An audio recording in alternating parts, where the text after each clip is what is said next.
One thing about lace, buying lace is expensive. Buying either this or the silicone plastique, it's expensive. Unless your bride is bringing you a piece of lace and saying, I want this absolute exact same thing, buy the lace molds that they have, that they're selling on all the websites. Believe me, you can't make it cheaper. Really, even with the shipping and handling. So, I mean, you can't.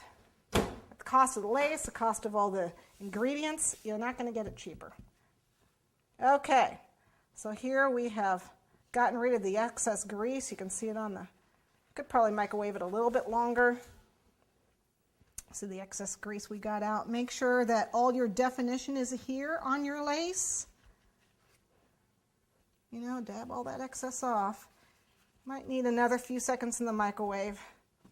I'm actually not going to worry about it, though I'm going to go ahead and go. All right, at this point, let me show you what I've done. I make something that you you can wrap around your cake if you're doing a buttercream cake. And this is the Model Magic. This is an air dry modeling compound. And it's quite stiff.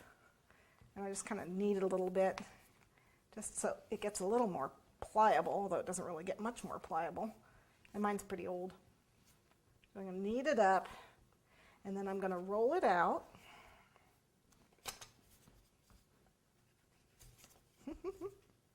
And this stuff sticks to itself, boy. So if you get it stuck to itself, you can like add to it if you need to. Okay, so I'm going to roll it. This is a non-toxic modeling compound of some sort. It's not food grade, but it's non-toxic.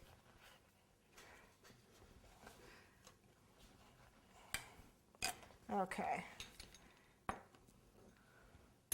Get a nice flat edge. Now, one thing about this is you want to have your lace already cut, thinking about where you're going to have to join it. So you're going to have to worry about where it repeats. So when I add, because this obviously isn't going to go around a cake. So when I make a piece, I'm going to add another piece to it. You know, how are my cuts? A lot of times I would give myself just a little bit more so that the pattern, if it repeats, you know, I'm going to overlap it just a touch, because I always like to cut off that little raw edge. Okay, but for this, in this case, you're wrapping it around the cake.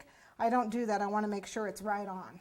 So make sure you're repeating pattern is where it's supposed to be, okay, that you've cut this.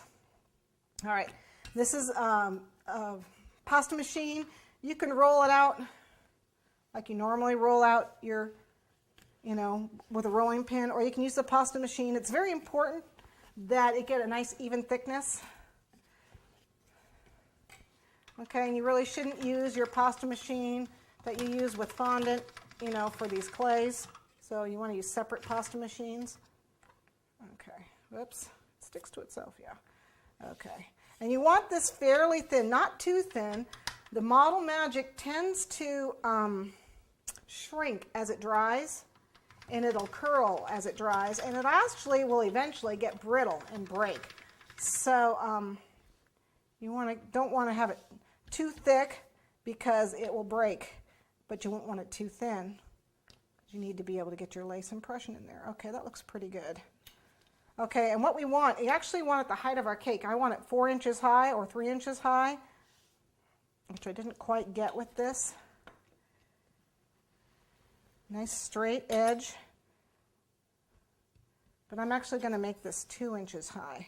But you really want, 4 inches is ideal, but not all cakes are 4 inches. So a lot of times I'm probably going to make this 3. Yeah, make this 3 inches high. Get my ruler here. 3 inches.